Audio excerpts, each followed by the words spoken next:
Hello, my name's Debbie Marney. I'm Head of Careers at Peter Symonds College. We will make a start in a minute or so once everyone has been admitted for this HE finance talk.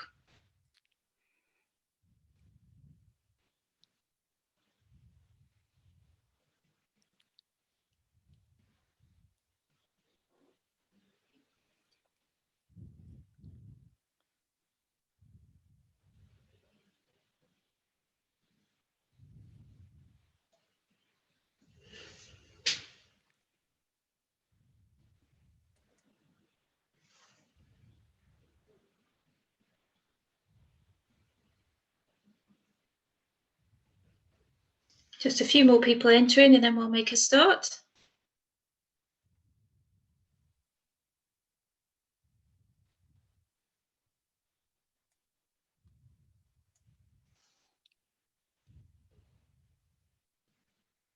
Okay, hello. My name's Debbie Marney and I'm Head of Careers at Peter Symonds College. And I'd like to welcome you to our Higher Education Funding Finance evening. Now, before I hand over to Emily Smith from the University of Portsmouth, I'd just like to let you know that this presentation will be recorded and we will be able to circulate it next week, and you'll find the link for this on the parent portal. If you have any questions, the Q&A facility is available and we will save these questions until the end of the talk there. Unfortunately, we won't be able to answer any specific individual questions, but any generic questions that you do have, please put them in the Q&A box. Okay, I'd like to hand over now to Emily Smith, who's from the University of Portsmouth. Thank you. Thank you. So welcome to the talk. I work at the University of Portsmouth in our Student Finance Centre. So we're a support service when you've been looking at universities with your child. You've probably realised that actually there's more to universities than just kind of the academics and the lecturers. So we're a support service. We help students identify and apply for funding. We help students manage their money.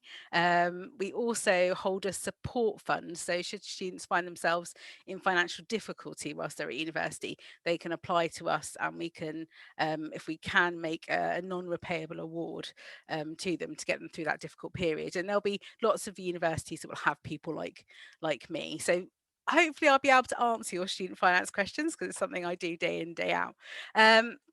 So this is what I'm going to cover. So first off, I'm going to talk about what funding is available, what the standard package of support is for students. Then I'll go over how you apply for it and what are the key dates to look out for, or the key milestones to go through.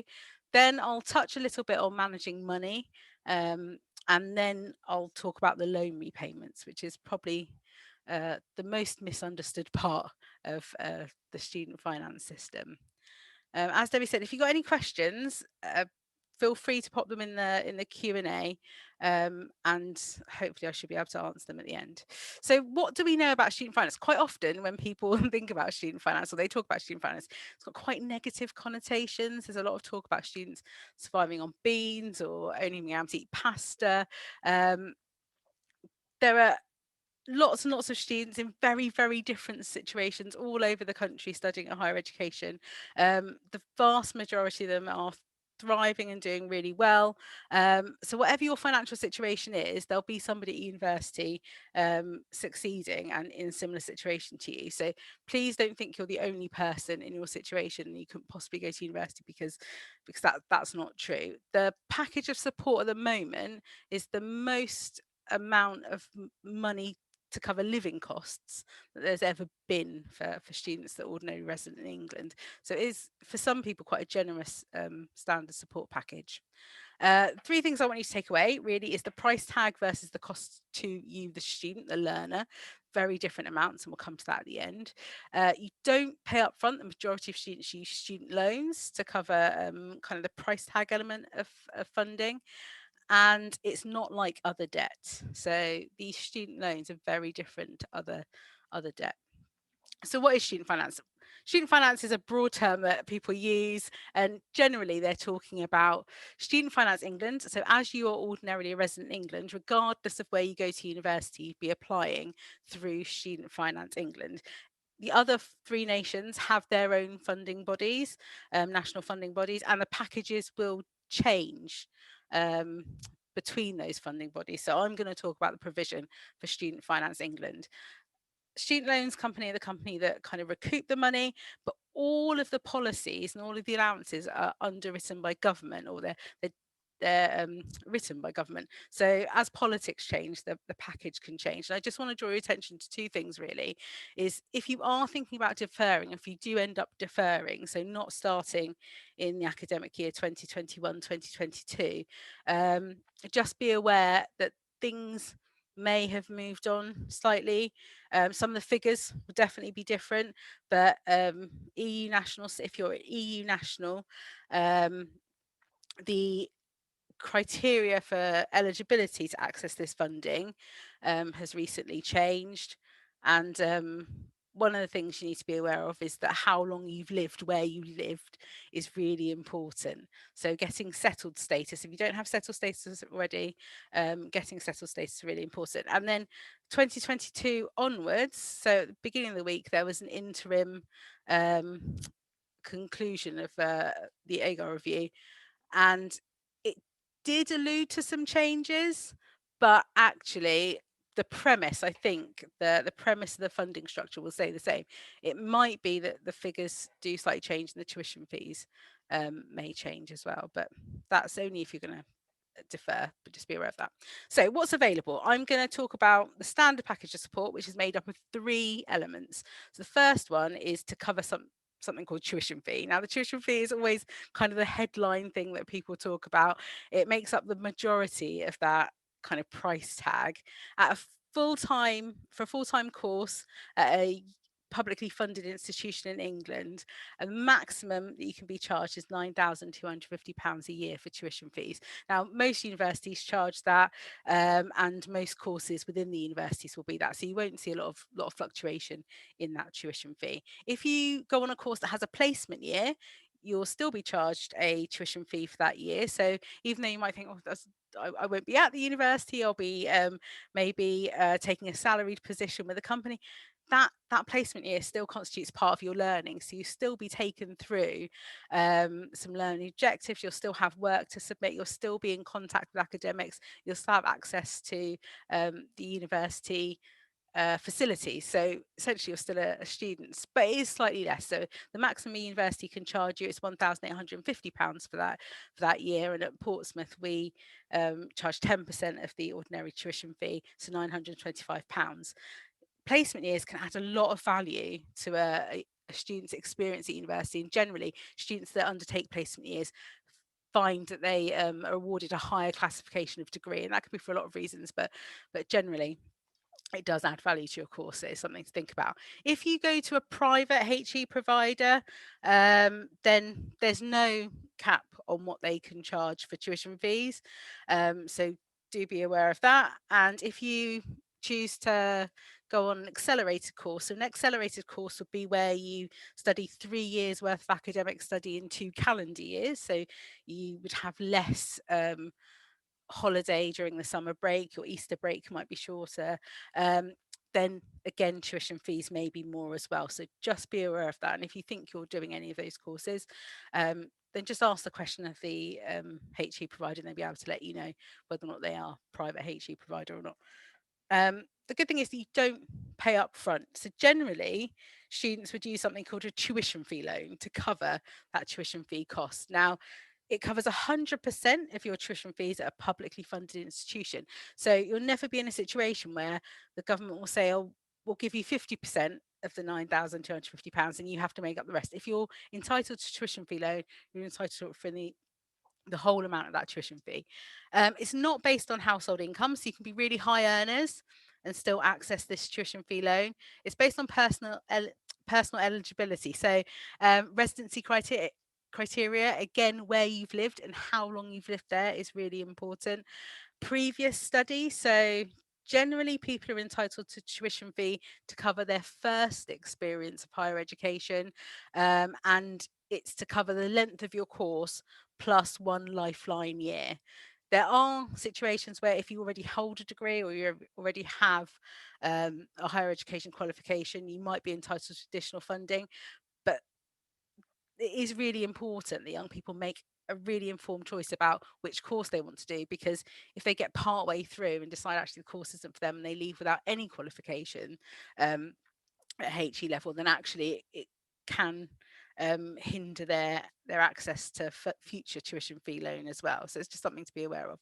And obviously the course and the university need to be eligible as well. The likelihood is if you heard of the course, if you've heard of the university, then it will be eligible. But do make sure you you look at websites. Generally on the course web pages of any university course, it will say whether or not it's not eligible, if it's not eligible. Now, the tuition fee loan gets paid directly to the university, so it's not money that the student ever sees. And if everything goes well, the universities will never contact the young person about the tuition fee at all. So it's kind of just the transaction happens between the university and the student loans company. It's repaid after university, and how much you repay depends on how much you earn, not on how much you've borrowed. And that's key. It's a very much a theme throughout this talk. So that sentence will be repeated over and over again. Now, on top of tuition fees, that's all good, that's taken care of. There's also the day-to-day living costs. When you're a student, you can't be expected to have a full-time job at the same time in order to meet your living costs. So in order to help you, the government have a maintenance loan that students can apply to. Now, the maintenance loan is a little bit different in that this money goes directly to the student. So the student can choose what they spend it on. It's there really to cover things like rent, utility bills, food, transport, all like your general day-to-day living costs. But a student can spend it on whatever they like, because once the money's been given to them, it's their money. So it's often where students might come a bit unstuck because it's paid to students in 3 installments. If you get quite a lot of maintenance, so those 3 installments can be fairly large, and actually managing that money can be quite daunting. So and that's why people like us here at the university, in order to help students. But how much you get depends on, number one, are you eligible for it? Secondly, household income. So this is where everybody will get a slightly different amount depending on their personal circumstances.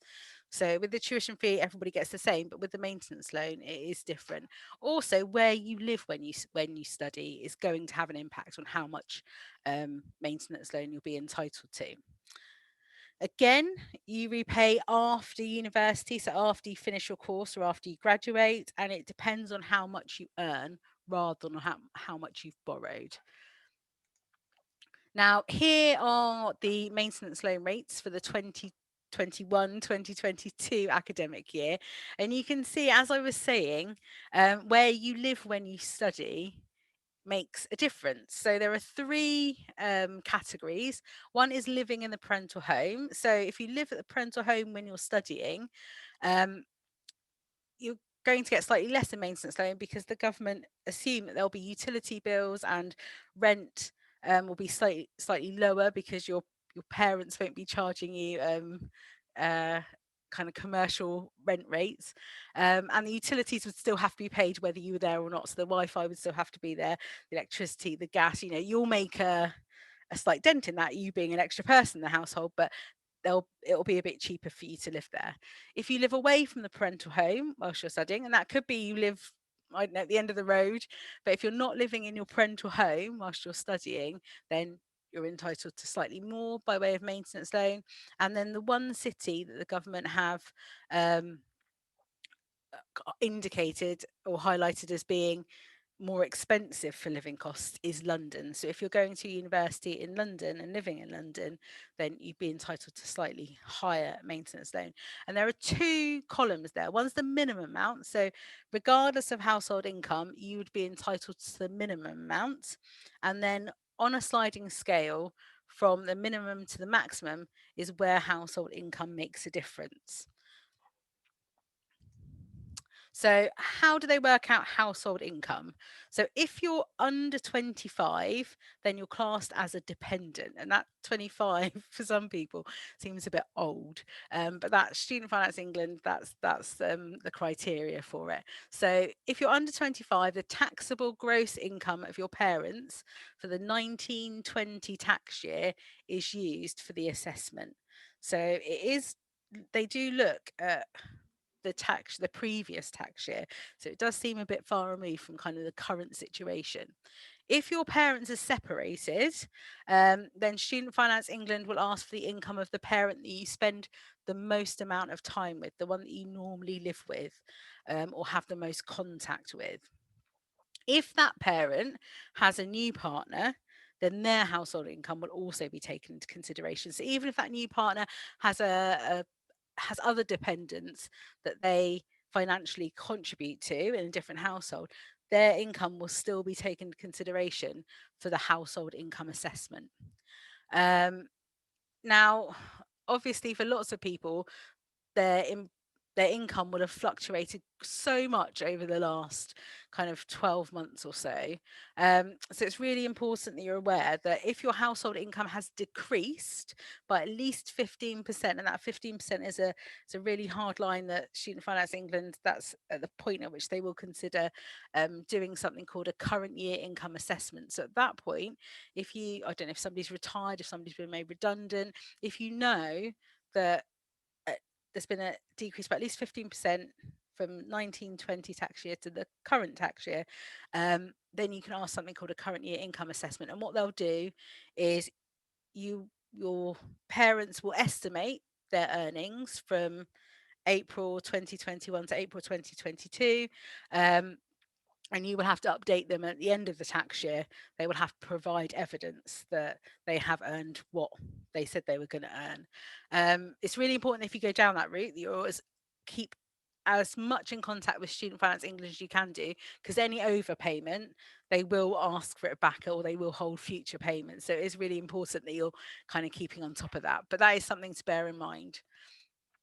If you're over 25, you're classed as independent, and as a student, your earned income isn't taken into consideration. So if you're over 25, independent, then no household income is taken into consideration. You're automatically awarded that maximum maintenance loan because your household income would effectively be zero. If you live with a partner, then their household income or their income would be your household income. And again, they can ask for a current year income assessment if their income's gone down by 25%, 15%, sorry. If you're under 25, you can still be classed as independent and get that maximum maintenance loan. So if you meet any of these criteria, so if you've been married or in a civil partnership, if you've got children of your own, if you've spent time in local authority care, if you're estranged from your parents, so if that relationship has broken down and you're not back in touch with them and it's unlikely you're going to be in touch with them in the future, then reach out to the college, let them know, and they can help you through that process of proving estrangement. If you've supported yourself financially for 36 months before going to university, now those 36 months don't have to be continuous, but if you can prove that you've paid rent, you've paid utilities, and you've had some income coming in, then you can be classed as independent as well.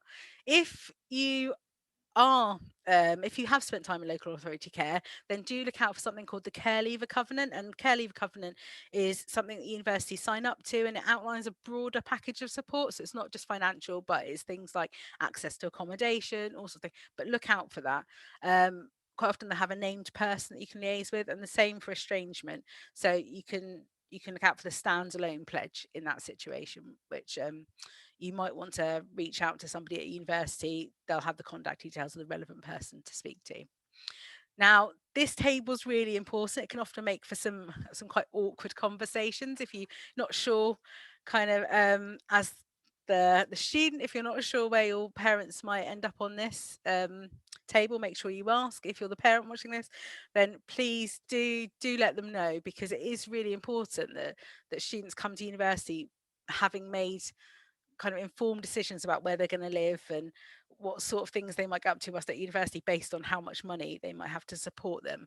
So you can see tuition fee loan the figure's the same, but as household income goes up, the amount of maintenance loan decreases, and that's because there's an kind of implied provision by the government that actually as parents, because you've got a higher household income, you're expected to make up the difference, or to be able to support your students. And that's where things can get a bit tricky, because just because you've got a higher household income doesn't always mean that you have the disposable income to be able to make up some of the shortfall.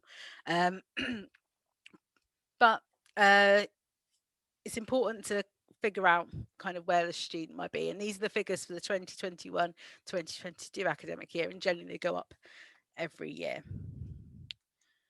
You can go on the student finance calculator. So gov.uk on those web pages has all the student finance information. And you can go on and have a look and put in some information, and it should give you an estimate of how much you might be entitled to. So at the moment, it's only got the 1920 and then the 2021 academic years, but the 2021 academic years, the figures aren't that off. So you could always have a look on that, and I recommend that you did. Now, there's a third pot of money called extra support. Now, the extra support part is, it does vary depending on which university you go to, from individual to individual. But one of the most important things to be aware of is that if you're getting support to access your studies at college, because you have a disability, a long-term illness, maybe a mental health condition, or a specific learning difficulty, then you can continue to get that support through something called the Disabled Students Allowance. Now, the Disabled Students Allowance is based on needs and not on your income. It's also non-repayable, so it's not money you have to pay back. It's available in addition to your maintenance loan and your tuition fee loan, and you can apply at any time whilst you're at university. So it might be that you leave college and you think this doesn't apply to me, and then you get to university and maybe you're diagnosed with dyslexia or dyspraxia, and you can then apply in order to get the resources that you need in order to access your education. So it could be things like computer software. It could be, depending on if you've got a disability or a long-term illness, it could be things like transport. It could be note takers. There are all sorts of things that can be used that can be funded using this pot of money. It's up to £25,000 per year. And transport is not capped, so the travel allowances aren't capped. So essentially, you could get more through that. But it's just to be aware of the Disabled Students Allowance there. I would say that if you do think you're going to be entitled to Disabled Students Allowance, make sure you apply as early as you possibly can for student finance. You apply for it at the same time. But because it takes quite a while to go through the needs assessments, to get everything sorted, and you want to make sure that all that support is in place for the first day of term. You don't want to spend the first couple of weeks of term kind of making do. You want to make sure that you get the best start possible. If you have dependents, there's also kind of means assessed parents learning allowance. There's a childcare grant and also adult dependence grant. So there's money there in order to provide financial support for your dependents if you have them as a learner. And then there's also university bursaries. Now, bursaries, scholarships, grants, awards, there's all sorts of words for them, but essentially it's money you don't have to pay back. So it's not an additional amount of money that you're borrowing. It's money that is generally paid to the student. It could be to cover specific things, or it could be kind of fee discounts, but I'll get to that later on. So university bursaries could be based on household income, and most universities will have a bursary based on household income, and that is to help students from kind of lower income households cover additional living costs, additional study course costs. It might be to cover things like going on placement, going on field trips. Almost forgot what those are like, but household income bursaries are very different from a university to university. So just because you don't meet the criteria at one university doesn't mean you won't meet it at another one. So make sure for all of the universities you apply to, make sure you're asking about household income bursaries. There are also bursaries based on personal circumstances. So, for example, when I was talking about the Care Leavers Covenant and also the Standalone Pledge, we have bursaries for students that find themselves in that situation because they don't have the kind of the support of maybe a family to be able to make up any shortfall, any unexpected financial kind of crises. So the bursary is there, and again, that's paid directly to them. We also have a young carers bursary. So if that's a situation that you might find yourself in, then definitely ask about those things. There's also bursaries for academic or extracurriculum achievement. So it might be you're particularly gifted in a particular subject. It could be actually you enjoy an extracurricular activity, but you have no intention of studying it, but you could still get a bursary or a scholarship. I'm thinking about things like sports scholarships, for example, where you might be awarded an amount of money to enable you to continue to practice your sport at an elite level, but you might study something completely different. With bursaries, sometimes there can be conditions attached. You might still have to play on the university team. You might have to represent the university. If you're an kind of gifted academically, you might be awarded a bursary or a scholarship. We've got one called Best Begins, and actually as part of that you agree to kind of support the outreach team and going out into university and into colleges and promoting higher education. So just need to be aware of kind of the sorts of things that you can do. You can also get tuition fee discount scholarships, and when I come to the repayments, you might see that actually tuition fee discounts might not be as beneficial to you, the student, as something like a bursary where the money comes directly to you. But there's also subject specific bursaries, and some are subject specific in that it's a subject the university has a particular interest in, or it could be something to address a national shortage. So for example, recently, I say recently, it feels like recently, the government announced that they were going to extend the NHS Learning Support Fund. So in order to encourage people to study NHS shortage subjects, they have extended the provision, and actually there's quite a bit of money available to students. So if you're studying one of these courses at a university in England, you could be entitled to a minimum of £5,000 on top of your maintenance loan and your tuition fee loan. It doesn't need to be paid back. There's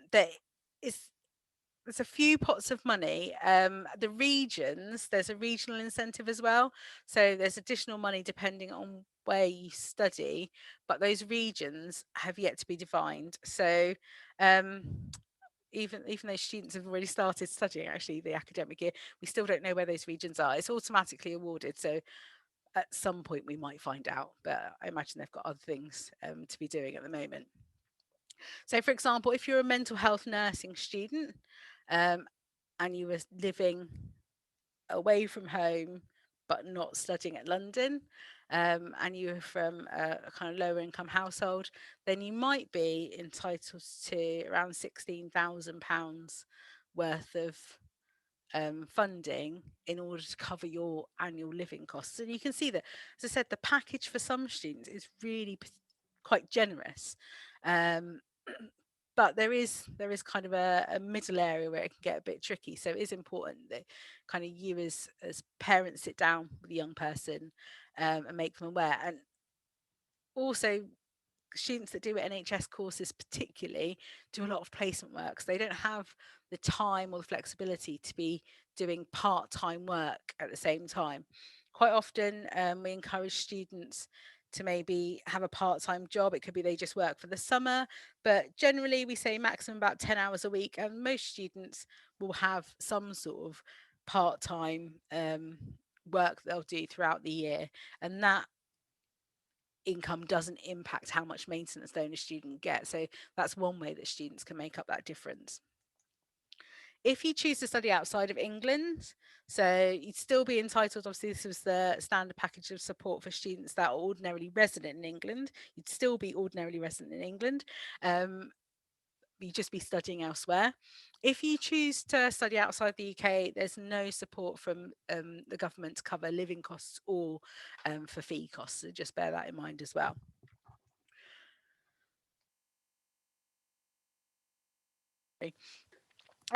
So you apply for student finance online. It's really simple. So based on it's go to gov.uk, takes around half an hour, maybe 20 minutes for the student to fill out the form if they're reading everything.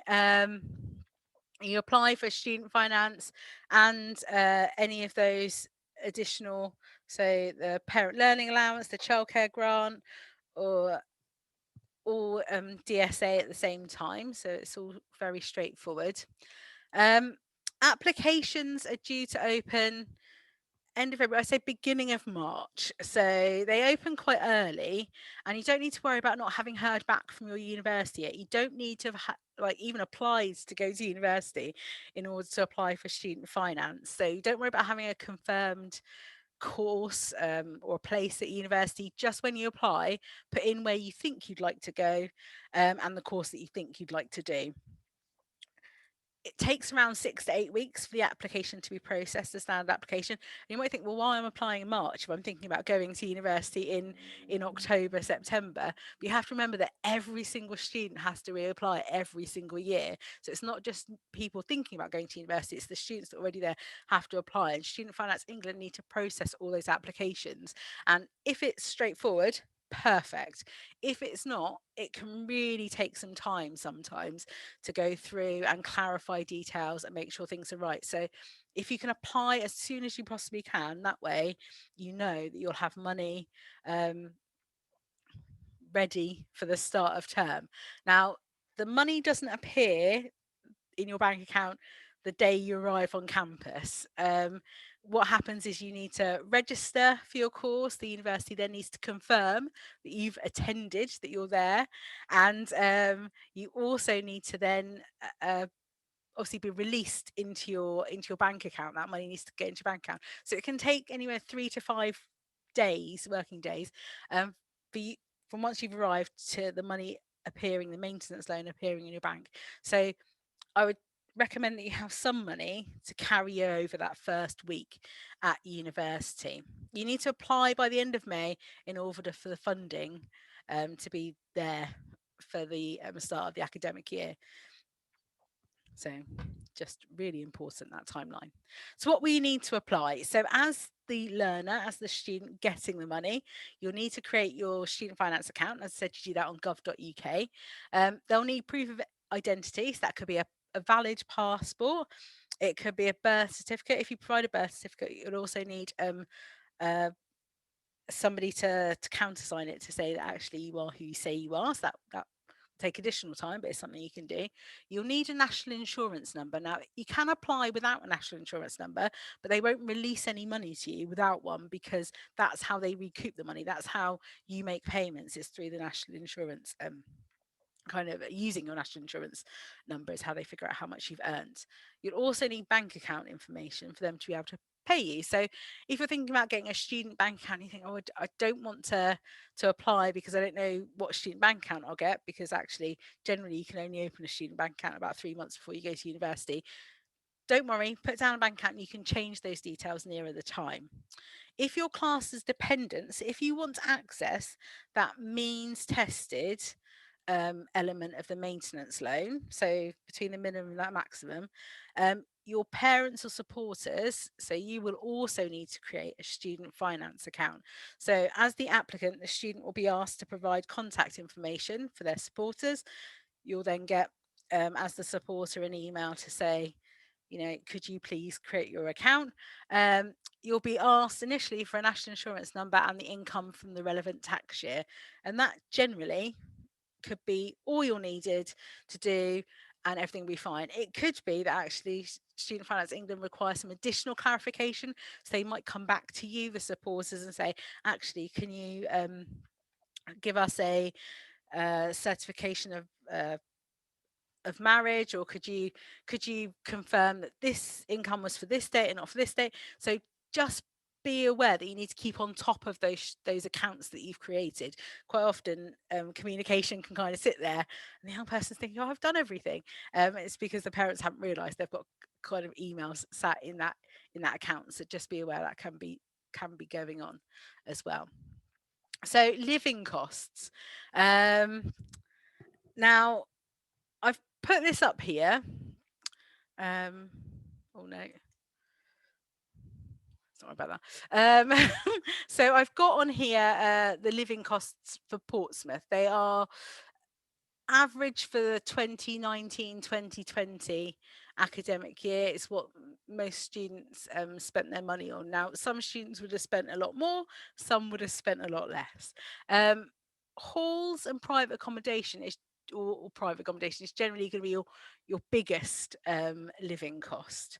Now, there are lots of things that you can do in order to maybe manage those costs. So if you find yourself kind of a situation where you think, oh, actually, the maintenance loan that I'm going to get isn't going to cover the halls that I wanted to go to, you might want to think about private accommodation. Generally, private accommodation is a bit cheaper.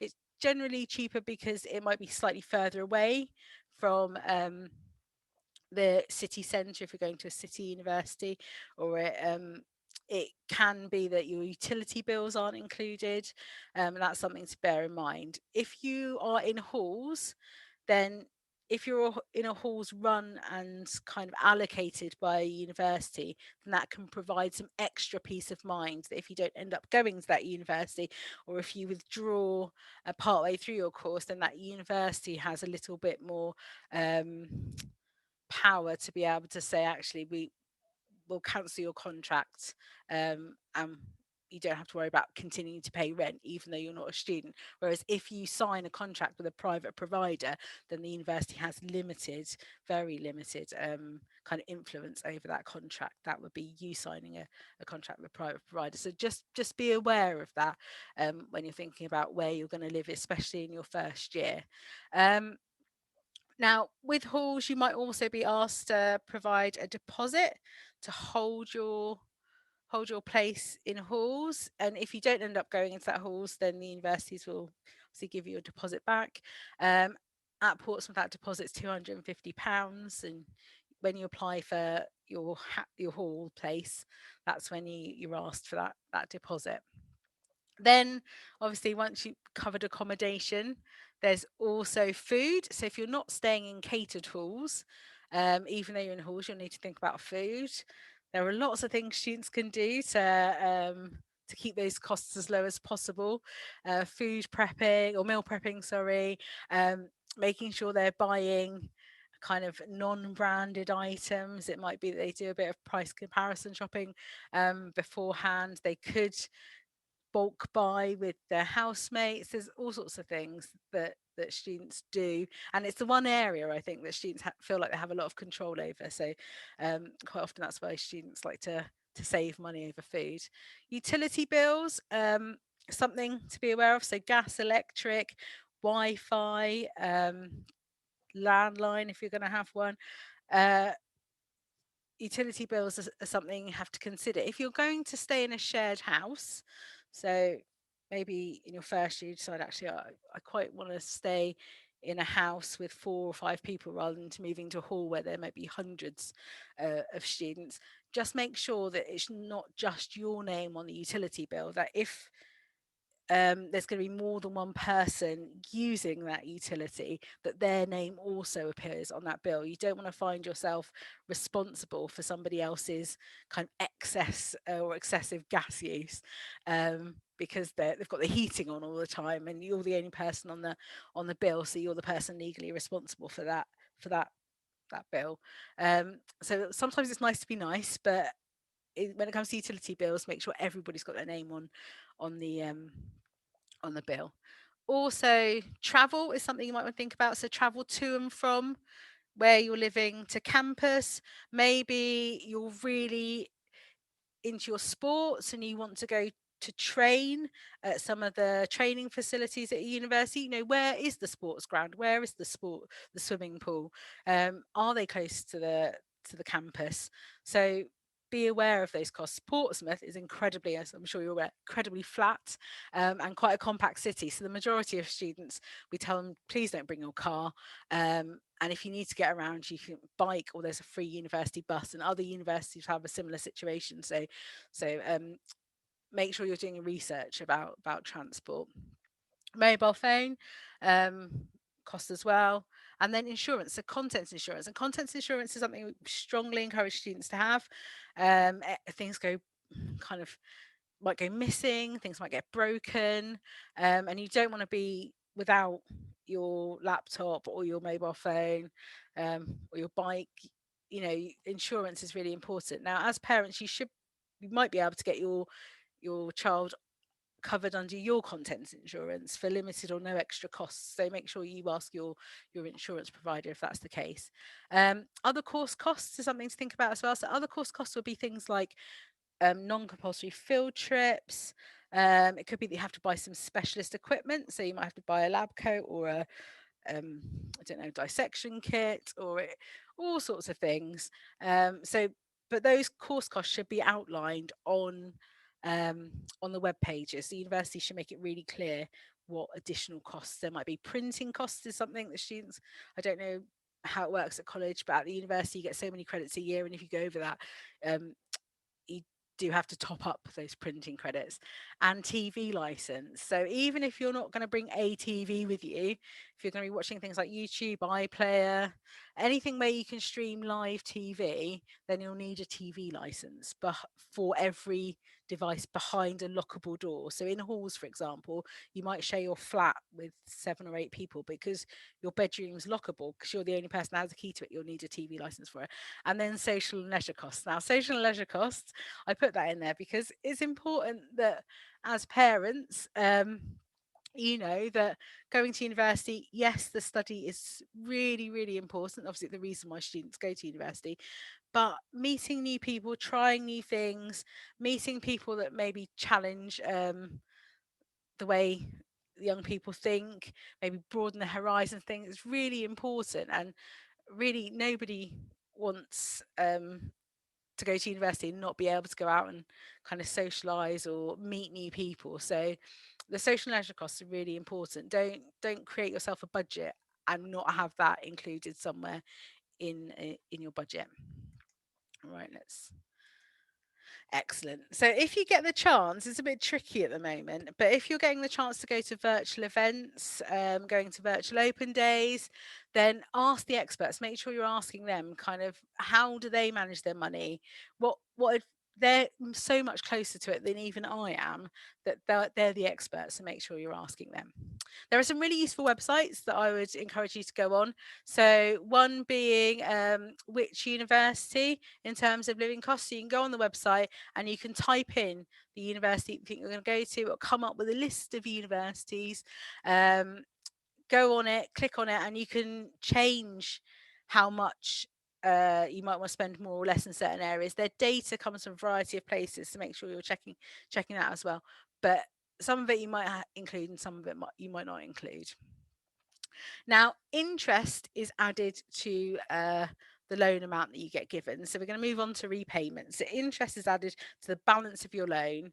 Now, how much interest you get doesn't impact your monthly repayment. Monthly repayments are based on how much you earn. So the interest is RPI plus 3%. And at the moment, that totals about 5.6%.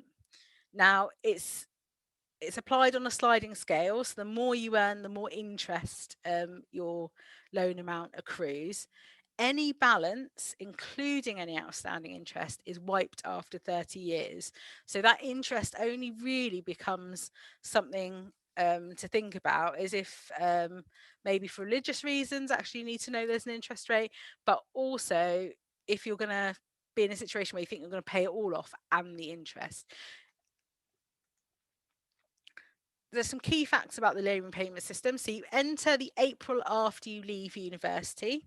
So students that graduated in July last year from the University of Portsmouth will only enter repayment period in April. So up until now, they've not had to think about paying any of their loan back or making any contributions at all. They enter loan repayment in April, and then that repayment period lasts 30 years, regardless of whether or not they make any contributions. They're in that repayment period for 30 years.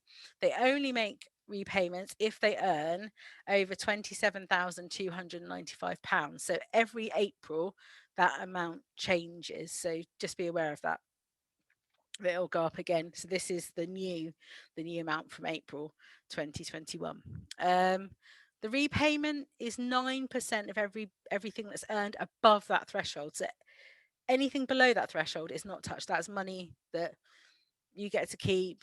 But 9% of everything above that threshold, it would be your repayment amount. After 30 years, any outstanding balance, as I said, is wiped. You do still have to make repayments even if you choose to move abroad and live and work. So when you sign up for the student loan, you do agree to stay in contact with Student Finance England and the Student Loans Company. So here's an idea of some loan repayment amount. So you've got the salary there. You can see as the salary goes up, the monthly take-home pay goes up, and then the monthly repayments goes up. So the government very much believe that people that benefit more from their higher education experience should be the ones that are paying back more into the system. And by benefit, their measurement of benefiting from higher education is reflected in salary, essentially. Repayments are based on your income, only your income as the learner. Nobody else in your household. It's not household income, it's your income. If you're salaried, it's taken directly from your salary through PAYE, or if you're self-employed, it's taken out, they work it out through your self-assessment tax forms. Sorry, it's very cold in this office, so I can't stop moving, apologies. So this is where it comes to the price tag versus the cost to you, the student, and as I said, they are very different. So to give you an idea of what it might look like, you see you've got the threshold there. This is an animation graduate. They've left university and maybe their first job, they're earning £19,500. They get to keep all that money. Second job, get promotion. It's not until they reach their kind of their third job, they're promoted twice, that they start making repayment contributions. They could have been in that repayment period for maybe 5 years and not had to make any contributions. They might get promotion again. Like their ultimate dream job might be animation director, and at that point they're taking home £2,594, and their student loan amount is £113 every month. So you can see it's affordable. Affordability is written into the student loans repayment plan. If you're not earning anything, then you're not paying anything back. And actually, if this person's salary fell, or if they decide to go part-time, so maybe their 100% of their time salary was £42,500, but they went part-time and actually it dropped them back down under the threshold, but they were only working, I don't know, 2 days a week, then they would also not be paying anything back. So it's very different to other loans. Your credit score, so it might be that you're sat watching this thinking, actually, I'd really struggle to get out a loan from the bank or to get credit on a credit card. This is really different because your credit score, or any credit score of the people in the household, doesn't impact on the ability to take out the loan. The majority of students pay back less than they borrow. About 80% of students pay back less than they borrow. And that's probably one of the reasons that the government are looking to kind of investigate how they can make sure it's a sustainable model. But repayments go up and down with earnings. So just because you start repaying, it's your earnings that dictate whether or not you carry on repaying. It doesn't stop you getting a mortgage, and nobody else is responsible for it's your loan. It belongs to the learner. It won't be passed on to anybody else should anything happen to them. And you could not work and be in a civil partnership or married to somebody that is a really, really high earner, you still, as the person that took out the loan, wouldn't have to make any contributions. And it doesn't appear on your credit file either. So it's not the same as having kind of £50,000 worth of credit card debt. It's not seen the same way. There are some really good websites for you to go on. And I would say, obviously, the Which Uni one, I recommend for living costs. Money Saving Expert, if you're worried about kind of how repayments work and whether or not you should overpay. Lots of people ask about overpayment. And you can have a look on there. But I'm going to stop now, and hopefully there have been some questions come in, and I can see if anybody has anything additional they'd like me to answer. Thank you, Emily. That was really informative. Yes, as you guessed, there are a lot of questions coming in now. So if you're happy to make a start, the first question is regarding the EU situation. And what if you're an Irish citizen, obviously in the UK? So as I understand it, as an Irish, there's a special kind of agreement, the Irish citizen. What I will do is I will send you, there's been really recently a new like guidelines to work out if you get home status or not, and it's if you get home status then you're entitled to student finance, and I'll double check, but I think that's absolutely fine. I think if you're an Irish citizen, you almost count as a UK citizen for student finance purposes, but I'll double check that. Okay, thank you.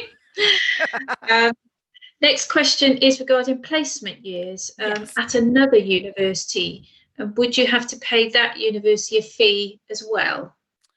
So the placement year that would be considered a study abroad year. And that's slightly different. So yes, the tuition fee there should be some sort of reciprocal agreement with the university that you're at and the university that you go to. So if you think about things like Erasmus year, so the student wouldn't have had to pay tuition fees directly, it would have come from their tuition fee loan. And if they did a study abroad year under Erasmus, they would have got a maintenance loan as well. Depending on whether or not you do Erasmus or what happens with the whole EU, whether or not Erasmus continues in the same way that it did previously, or whether or not you choose to go maybe to Canada or to America, lots of students choose that, then there has to be some sort of reciprocal agreement with your university, and that would dictate kind of how things would work in terms of maintenance loans and additional payments and funding. It might be the university has funding for that as well. Okay, thank you. Looking at the household income, is that gross or net?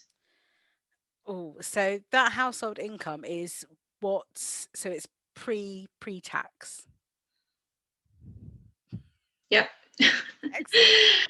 And does it include dividends? So obviously, what else does it take into account? There's lots of questions around that, and what is the household income? What's taken into account for that? So it's taxable earned household income. So if you're earning interest on savings, for example, that would need to hit a certain threshold in order to qualify as your like earned income. Dividends, again, it would depend on the amount of dividends in terms of is it taxable essentially? I mean, if you've got an accountant, I mean, if you're in the situation where actually you've got all these pots of money and possible income streams, then maybe speak to your accountant and they might be able to tell you, but it's taxable earned income. So I hope that answers the question. It might not fully answer the question. Yeah. And what about the earnings? Because you mentioned of the parents, but is the earnings of siblings or of the student taken into account? No. So even if the siblings are over 18, it's about the relationship between the learner and their parents. So it could be that the young person lives with but isn't kind of in some sort of parental agreement with a grandparent, for example, then it's about the earnings of the parents. So even if a sibling's over 18, you could have somebody back from university living in your house, 21, 22, their income isn't taken into consideration, and the student's earned income isn't taken into consideration. So if the learner had like a property portfolio that they were renting out lots of houses and they were going to get rent from those houses and make a profit on that, then obviously that's income that can continue to be accrued even though they're a student. The idea is that when they're a student, they can't undertake full-time work, so it's their earned income. Great, thank you. That's a comprehensive answer. What about if a parent has two sons or daughters at university? Is that taken into account when looking at the household income? So this is where the system really doesn't do everybody justice. So for example, if you've got twins and they're going to university at the same time, then your household income isn't split between those two students. It's the same household income that you put down for both applications. There is a little bit of consideration given by Student Finance England, but it's incredibly difficult for some families because they might have multiple students at university at once. Yeah, unfortunately, there, as I said, a little bit of leeway, but possibly not enough to make a massive difference. The kind of students might have to sit down and really think about kind of where they're going to live, and how else they can maybe earn some money whilst they're at university to make up that shortfall. But it's very tricky. So questions about the DSA, Disabled Student Allowance. And is the support taken into account that they've received at college when what they receive? So there's no, so in terms of what happens is that you apply for it, and if you're eligible, Student Finance England will ask you to undertake a needs assessment. So you have to go to an assessment centre, and at that point they'll sit down with you and go through, or probably actually at the moment over kind of the internet, over webcam, go through what your needs might be. They might ask you to do some tests and run through some questions with you. They might look at what provision you've had at college and whether or not that's kind of helped or made difference, those sort of things, but they won't penalise you because you've had the provision at college already, if that's what the question's asking. It won't dip into that fund. That £25,000 is for that year, and you'd get another pot of £25,000 maximum. I will say that is for a very high needs student at £25,000. But you'd get one for every year that you were studying and still eligible for it. Yeah, so having that assessment does take into account the support, because they'll be able to go over that again and mention that.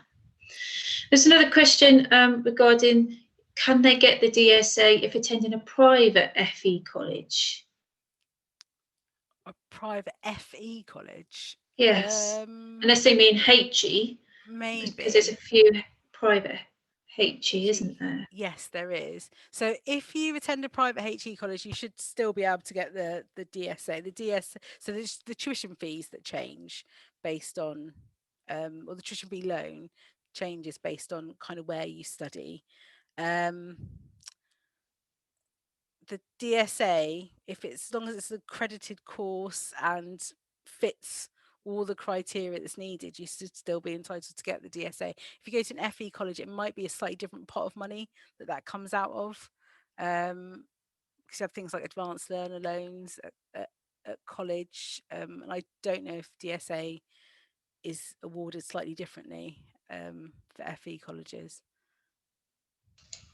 Okay. About halls of residence, when do students start paying for that, and the instalments for that? And also if people then drop out, and obviously the whole COVID situation, there's some questions regarding that. So it depends on who kind of runs your halls and who allocates the rooms, as I was saying. So for example, at Portsmouth, we have halls that are owned and run by the university.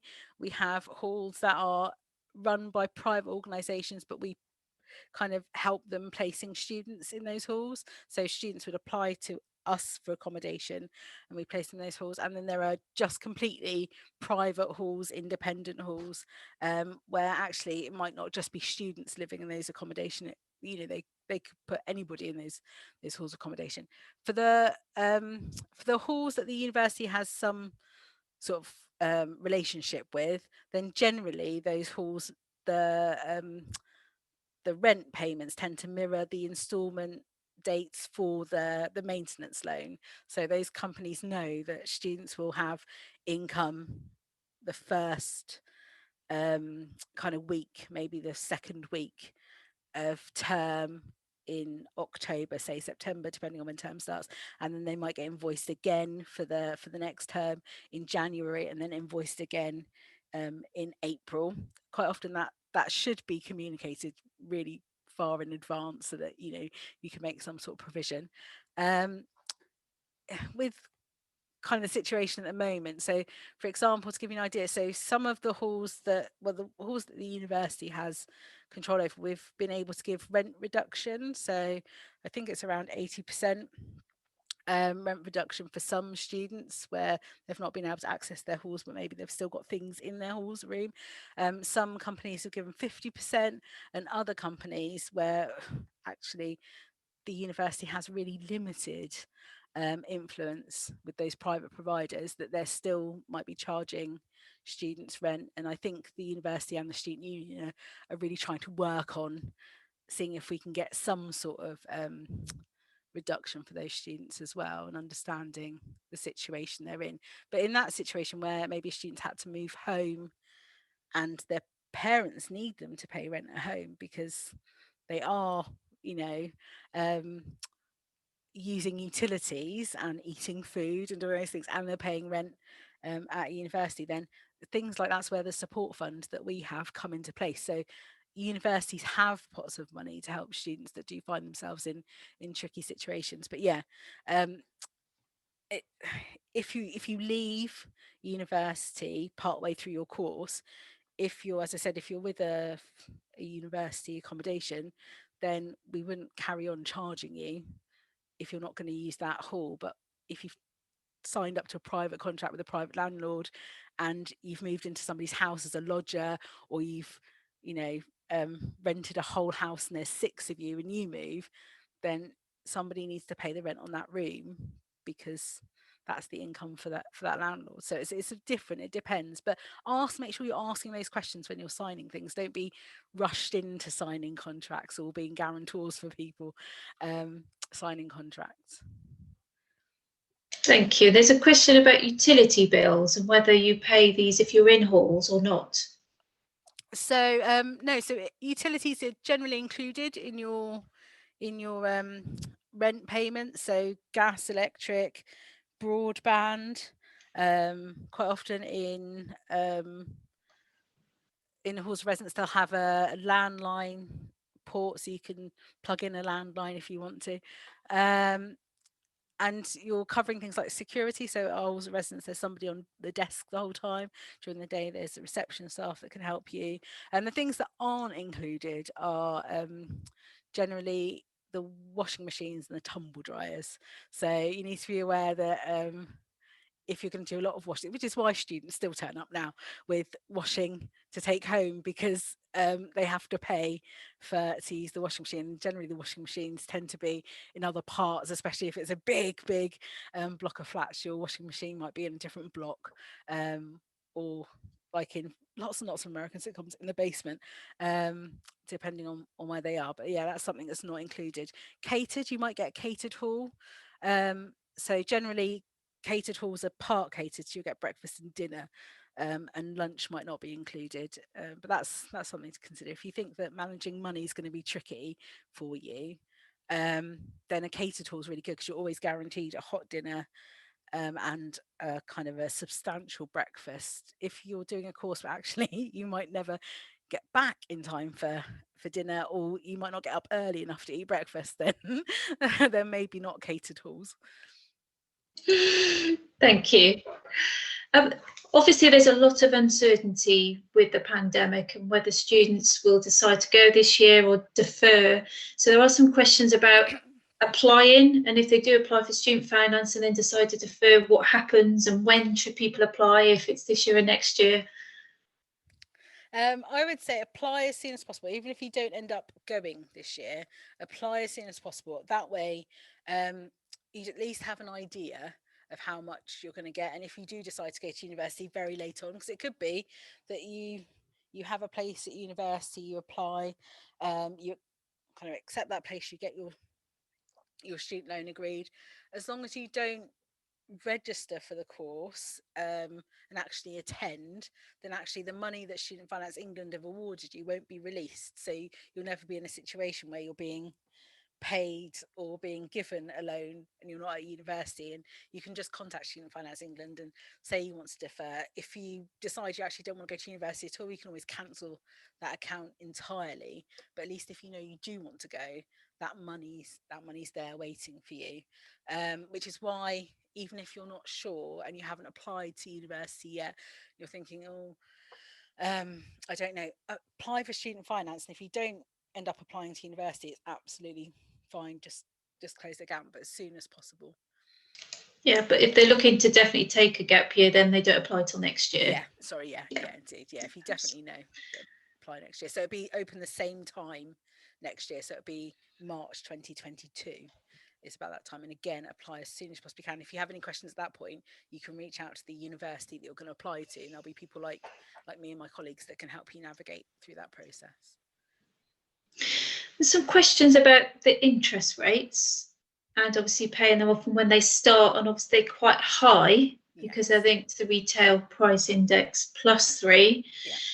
And whether it's a good idea to take a loan or I know Martin Lewis kind of has lots of views and things on this that people can look at, but there is some questions about there. Would it be cheaper to get a loan and the level of interest and the repaying it early?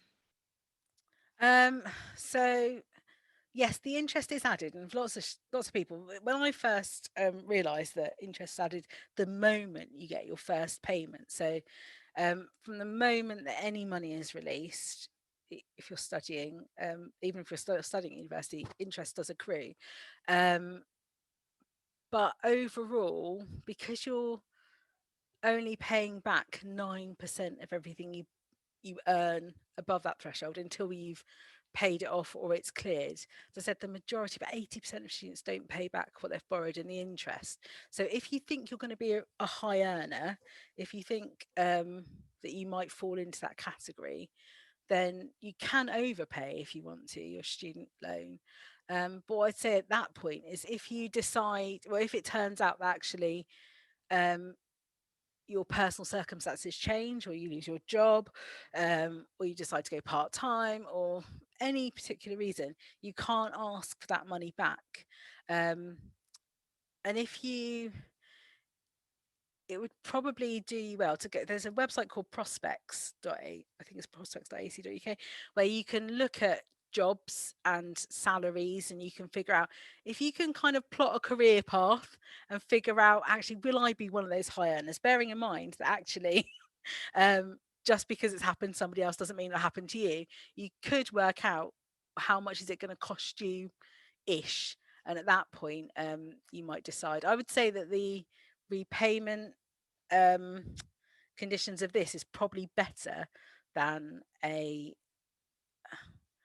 personal loan, because actually if you're not earning, you're not repaying. A personal loan, regardless of how much you're earning, you're going to have to pay it back. And there are, if you can't get student finance, there are private student finance firms out there, and if you go on some of their websites and put in some figures, it's really shocking, actually, well, in comparison to this provision the government make, how much that can work out to be once you've covered things like tuition fee and your rent at university. So personally, I would say the system is pretty good, and actually it's affordable. It's always going to be affordable.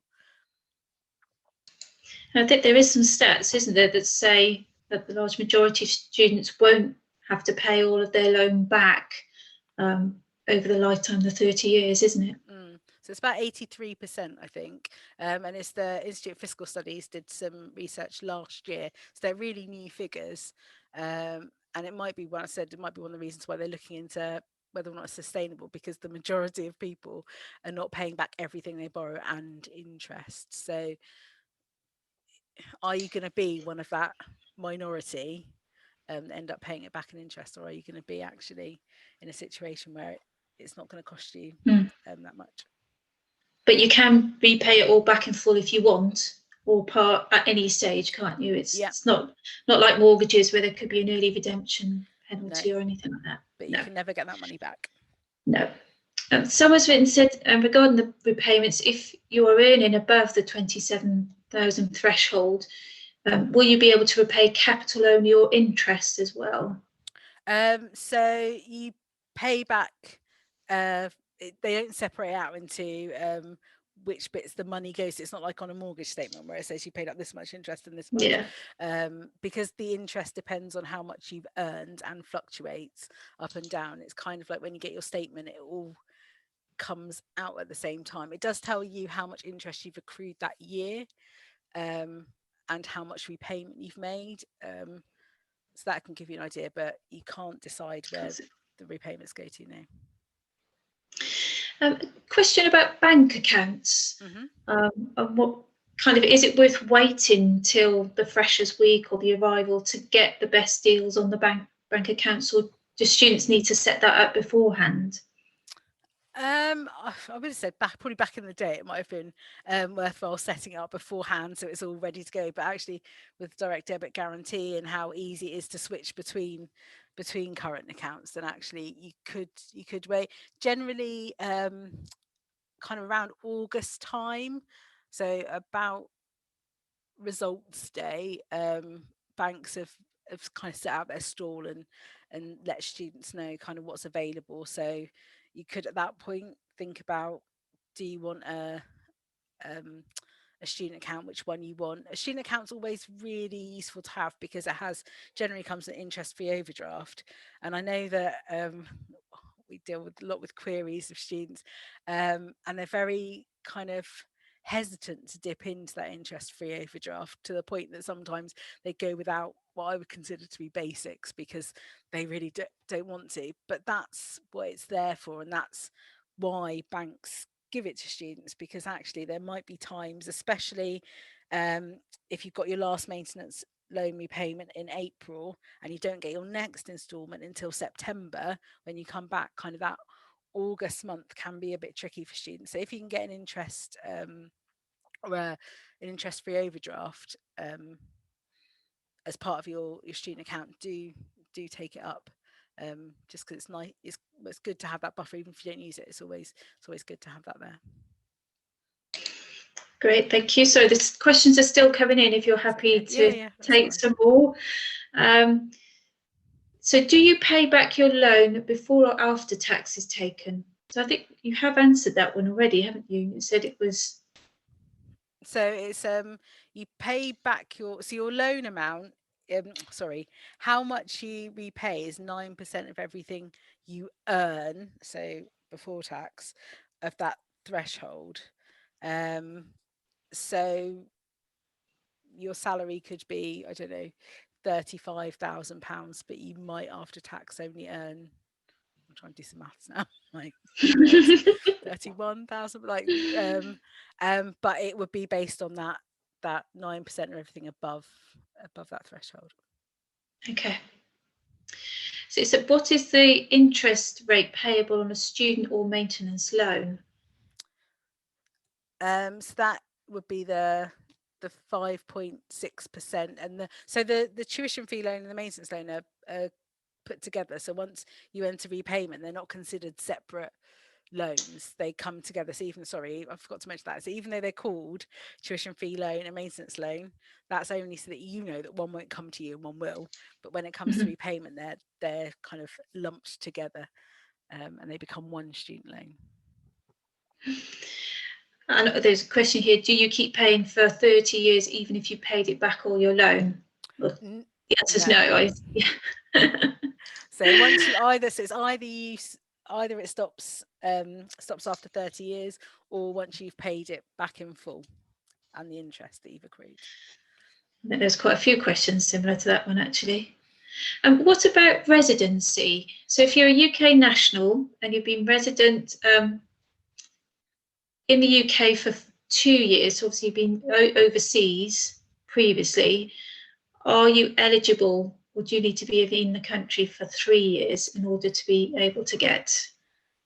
Yes, so it used to be 5 years, and they changed it 3 years recently. So yeah, three years is the amount you need to be of living. You need to have been living in the UK and the British Isles for from 3 years. So yeah, some students they do, especially if their family have moved away to do sixth form somewhere else, and actually they start university. But oh, I've been no, sorry. So that's maybe something to think about. Will you have to defer entry Yeah. in order to get the extra year residency? And it's about your residency status the first day of the first year of your academic course. So that stays with you. Yeah. So if that is the case, then they would need to defer for that year in order to be applicable. Question regarding doing a master's. So if they start off with say a BEng, an engineering course, a 3-year, and then upgrade to a master's 4-year course, how does that work with the finance for those tuition fees and maintenance loan? So if you do, so that would be considered an integrated master's. And as an integrated master's, you'd be under the undergraduate funding system. So you just, if your course is extended by a year, which is essentially what happens when you get bumped up from a BEng to an MEng, then your course would then be 4 years long, so you'd be entitled to an additional tuition fee loan. What you need to be aware, and the same, it's the same funding structure, I would say, should say as well for PGCEs. So PGCEs are funded under the undergraduate systems. If you do a subject course because you think, oh, actually, I don't know if I want to be a teacher, but I'm not sure about whether I want to do a post. Actually, as a PGCE student, you still get the maintenance loan, the tuition fee loan, and as a second, the architecture course as well. So architecture, you do part 1 and part 2, both funded undergraduate. With the integrated masters, the one thing to be aware of is that there is a postgraduate master's loan. So the government have a government master's loan. The repayment threshold is much lower, and I would say that it's probably not as good as this undergraduate loan, but you're only entitled to that funding if you don't already have a qualification at that level. So if you're going to do an integrated masters, because you know that's the profession you want to go into, and you know that's a qualification that actually you need to have, so something like engineering, absolutely, getting an MEng. But if you think, I'm doing an integrated master's and I don't know if I'd need to do another postgraduate qualification at the same level afterwards, sit down with the careers advisor and think about, actually, would I need this qualification? Because if you don't and you need to access maybe a different one, you wouldn't be entitled to that master's, that government master's loan, in order to help you with the fees for postgraduate funding. So that's to be aware, but yeah. That's great. But if they go off and say they do a 3 years degree at your university and then decide to go off and do a master's somewhere else, they still then reapply, don't they, for the funding? Yeah, and they would, so that BEng qualification or that bachelor's course with us would be undergraduate, and then the postgraduate, the separate standalone postgraduate qualification would be through the postgraduate loan. It would only be if it was like an integrated course they wouldn't have to do. Yeah. It's separate, yeah. Regarding bank accounts again, and would you recommend having a separate bank account for student finance to be paid into? So with technology, I do love a bit of tech. It's not as necessary to have kind of separate bank accounts, because you can have pots, can't you, within your bank account and move that money around. I mean, lots of students, what they'll do is they'll work out their maintenance loan, divide it by months, and pay themselves, like once they've paid for their rent, they'll pay themselves a salary every month. And if you think that you can see that total amount on your app and not touch it, then absolutely keep it in the same bank account. But if you think it'd be better if it was in a separate bank account and you didn't even know it was there, than maybe having two bank accounts. Student accounts, in order to get a student account, you need to have your maintenance loan paid into it. So whatever student account you get, that's where your student loan would need to go into, and then you'd be able to set up a separate kind of current account, or maybe a Monzo account, or whatever bank you want to use in order to access your day-to-day money and manage that. Worst case scenario here, if a student leaves partway through the course, how is the tuition fees calculated? And does the same repayment criteria then go into effect? So let's imagine let's imagine you want to withdraw today. So you started in September, you've decided actually universities, not for me. So generally there's a fee waiver introductory time where actually students can register, participate, and actually decide without any sort of fee liability to withdraw. And they would get charged zero amount of tuition fee loan because the university wouldn't have received anything, and they might just have to pay back any maintenance loan that had come to them from Student Finance England. Then the next fee point would be part way through the first term. So at that point, 25% of how much of the tuition fees would be released to the university. So at any point that you withdraw after that first period and before the second period, that would be 25%, and then it's 50%. So if you were to withdraw now from university, bearing in mind that our term starts in October, you'd be liable for 50% of your tuition fee. And that would be the same as if you drew today or kind of beginning of April, because that's the whole period. In terms of maintenance loan, your maintenance loan entitlement is calculated based on how long you're a student. So at that point, if you received your maintenance loan payment in January, that was meant to cover you until April. So at some point, Student Finance England would be like, well, we overpaid you because you didn't stay until April, and you'd have to pay back some of that money, or negotiate some sort of payment plan. You would then enter loan repayment for anything you have been given rightly the April after you finish. So it wouldn't be until the next tax year that you would start entering the next tax year of the academic year that you would start entering repayment if you were burning above the threshold. So the same stipulation would occur that even if you weren't earning anything because you're unemployed or you didn't have a kind of a graduate job, then actually you wouldn't have to pay anything back. A question about this couple about universal credits and benefits, and whether the household income, the student has those, and how that's taken into account then, and seeing how much maintenance they're entitled to. So that is a really tricky one, and I would say that I'm not the best person to answer that question at all. We have a specialist here at the university that talks students through. So if students are applying and they think that it might impact their benefit entitlement, then they can absolutely sit down with somebody and go through things beforehand. It might be that they need to go back to the person they work with at the council to make sure that they understand, because sometimes there are some kind of, we might think one thing and the people that provide the benefits think another thing, and we'll advocate on behalf of the student where we can. So definitely reach out to the university you're thinking of going to, or you can contact our contact details on the screen there, and you can contact us and just say, can you have some help? Because when it comes to universal credit and benefits, it's all very kind of individual. Absolutely. I think we've covered most questions. There are still a few that are maybe a bit more specific, or will mention certain slides that are going back to figures that have gone. So if anyone does have any more questions, obviously your email is there if it's reference to certain slides or factual information that was in there. But as I said at the beginning, this is being recorded, and we will upload this and put it on the parent portal so you can watch this back and obviously see the answers to the questions. But if you have any other questions, please do email us within the careers department as well.